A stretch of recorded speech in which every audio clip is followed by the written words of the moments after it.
महादेवी की कृपा रही कि मुझे बनारस के साथ जुड़ने का सौभाग्य मिला। मुझे बनारस में जन्म लेने का सौभाग्य तो नहीं मिला, लेकिन जीवन का सवाल ये है, वो तो बिल्कुल अभूतपूर्व है। अच्छा आशुतोष जी, ये तो आप सब लोगों का स्नेह है। अच्छा ये बताइए, पहले जब भी बनारस की बात होती थी तो जाम लग जाना, फ्लाईओवर बने हैं, इसमें शहर के लोग जाम में काफी राहत मिली है।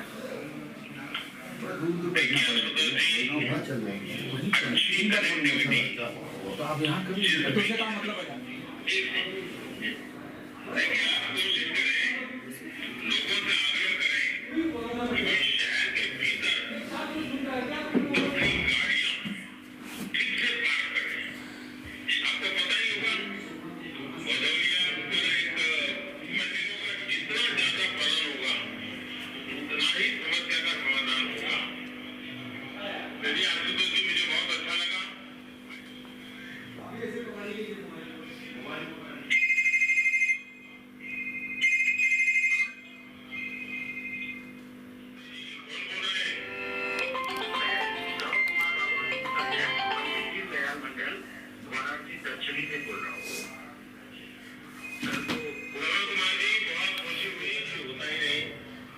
विश्वनाथ जाता ना हो तो अभी क्या फर्क महसूस हुआ? जब पूरा परिवार गया तो क्या महसूस हुआ?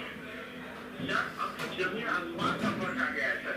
पहले तो गर्मियों से गुजरते थे तो ऐसे ही कंधे छिल जाते थे, एक दूसरे से धक्का मुक्की से दर्शन का सारा मजा ही खत्म हो जाता था।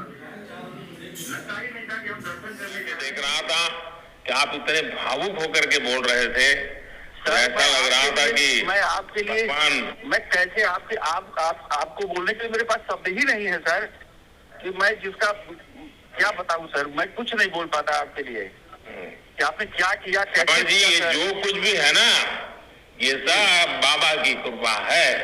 नहीं सर, आप तो साक्षात बाबा की कृपा के बिना कहाँ कुछ होता है। उन्होंने तो हम सबको माध्यम बनाया है, और इसलिए मैं आपको और भाजपा के हर कार्यकर्ता को कहूंगा कि लोगों की सेवा के मौके को हमें गंवाना नहीं है। जब भी सेवा का मौका मिले हमें पूरी शक्ति से वाराणसी के लोगों की सेवा करनी है, क्योंकि बनारस के हर संकल्प में और यहाँ के हर कंकर में महादेव शंकर स्वयं विराजते हैं। मेरा एक आग्रह है, आप सभी को बनारस में स्वच्छता बढ़ाने के लिए और जागरूकता फैलानी होगी।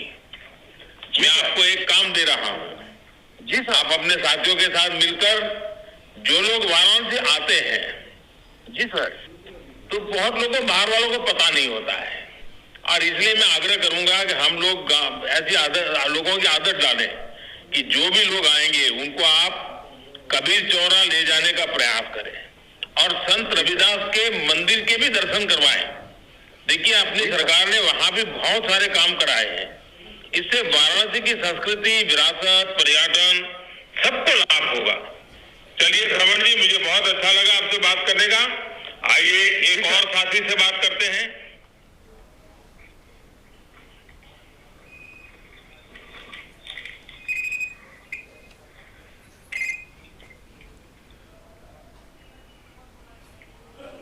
श्रीमती सीमा कुमारी, बूथ अध्यक्ष मंडल मामला, वाराणसी खंड विधानसभा।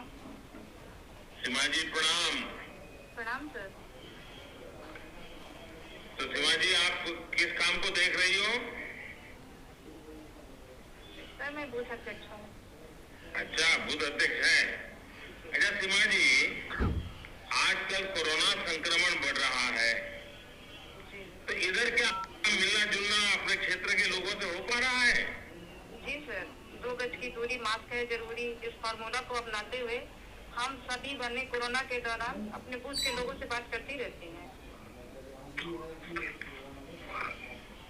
किसी की खांसी की आवाज आ रही है? कोई घर में बीमार है? नहीं सर, ऐसा नहीं है।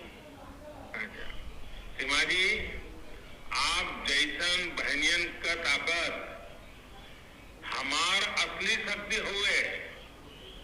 आप खुश तो परिवार खुश, परिवार खुश तो समाज और देश भी खुश होता है। मातृशक्ति प्रसन्न है ना? जी सर, बहुत प्रसन्न है आपसे। अपना परिचय दे दीजिए।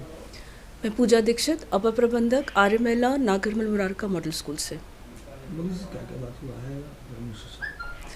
आज बहुत अच्छा लगा कि हमारे माननीय प्रधानमंत्री जी ने भाजपा के कार्यकर्ताओं से एक बहुत खूबसूरत बात करने का मौका ढूंढा, क्योंकि हम लोग भी सोच रहे थे कि अपनी बात प्रधानमंत्री तक कैसे पहुंचाई जाएगी।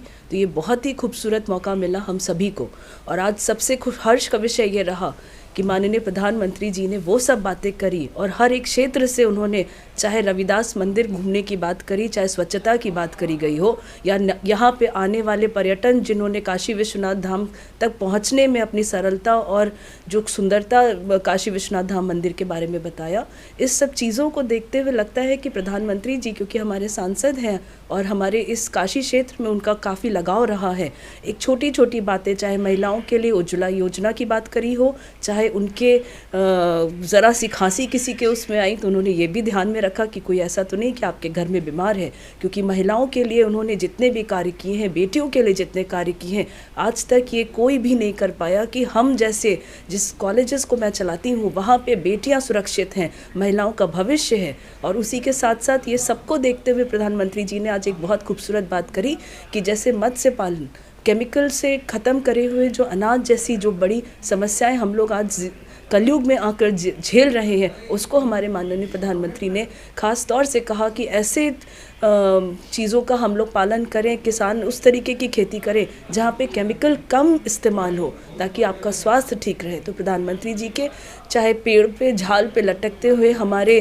तार और लेके सीवर से लेके पानी से लेके जो अन्य समस्याएं काशी बहुत सालों से झेल रही थी, आज माननीय प्रधानमंत्री जी उन पे गौर करते हुए उन्होंने कई बातें हम सबके बीच में रखी, जिनसे मालूम होता है कि वो हर दिन क्या हो रहा है काशी में और क्या परिवर्तन हमें चाहिए। ये सब के विषय में आज माननीय प्रधानमंत्री जी के से बात करके और उनकी बातों को सुनकर मन में ऐसे एक हर्ष महसूस हो रहा है कि वाकई आज काशी में हम अगर आए हैं, क्योंकि हम सब काशी को अपना घर मानते हैं, हम काशी की बहू हैं यहाँ की, तो इन सब चीज़ों पे अगर माननीय प्रधानमंत्री जी का ध्यान जा रहा है तो ये हमारे लिए ही बहुत गर्व की बात है। मैं पुनः आप सबके द्वारा माननीय प्रधानमंत्री जी को धन्यवाद ज्ञापन देना चाहती हूँ।